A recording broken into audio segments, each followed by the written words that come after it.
Ito ay rated SPG. Striktong patnubay at gabay ng magulang ang kailangan. Maaaring may masiselang tema, lengguwahe, karahasan, sexual, horror o droga na hindi angkop sa...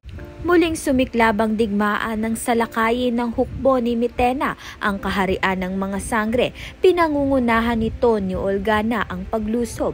Dala ang utos na kitili ng buhay ng isa sa kanila bilang alay kay Mitena. Ngunit hindi magpapasindak si Tera. Sa tapang at determinasyon, hinarap niya si Olgana kasama si Sangre Dea. Sa gitna ng naglalagablab na labanan, dumating si Pirena upang ipagtanggol at gabayan si Tera. Subalit sa isang igla, pinakawala ni Olgana ang isang pana at tumama ito kay Pirena.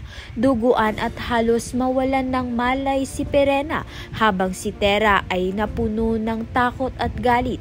Sa gitna ng kaguluhan, lumitaw ang pangitain kina Cassiopeia at Danaya. Ipinakita rito ang pagbagsak ni Pirena at ang paparating na kapahamakan sa pagdating ng bagong panganib. Kailangan magkaisa muli ang mga sangre bago tuluyang manaig ang kadiliman. Kaya naman nga't yan at iba pa ang dapat nating pakaabangan. Maraming salamat sa iyong panonood.